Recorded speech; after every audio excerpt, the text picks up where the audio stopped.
অন্যদিকে এই ইস্যুতেই মোদীকে পাল্টা খোঁচা দিয়েছেন তৃণমূল নেত্রী। সন্দেশখালী নিয়ে মোদীকে পাল্টা আক্রমণ তৃণমূল নেত্রীর এবং টাকার বিনিময়ে সন্দেশখালীর মা বোনেদের সম্মান নষ্ট করার মতন কথা বলেছেন তিনি এবং কিভাবে মা বোনদের সম্মান নষ্ট করা হয়েছে এমনই অভিযোগ তার।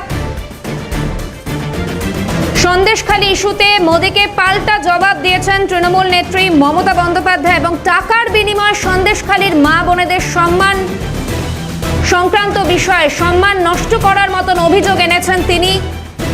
সন্দেশখালী নিয়ে মিথ্যা বলে যাচ্ছেন এমনটাই অভিযোগ করেছেন মুখ্যমন্ত্রী মমতা বন্দ্যোপাধ্যায়। তিনি ঠিক কি বলেছেন শোনাবো আপনাদের।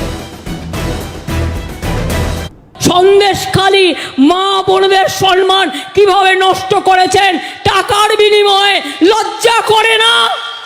যে মা বোনদের হেয় করে, অসম্মান করে, তার মুখ দিয়ে বড় বড় কথা শুনবার জন্য আমরা তৈরি নই। লজ্জা করে না? এখনো সন্দেশখালী নিয়ে মিথ্যে কথা বলে যাচ্ছেন। সন্দেশ তো আপনার জন্য অপেক্ষা করছে। রেজাল্টটা মিলিয়ে নেবেন, রেজাল্টটা মিলিয়ে নেবেন।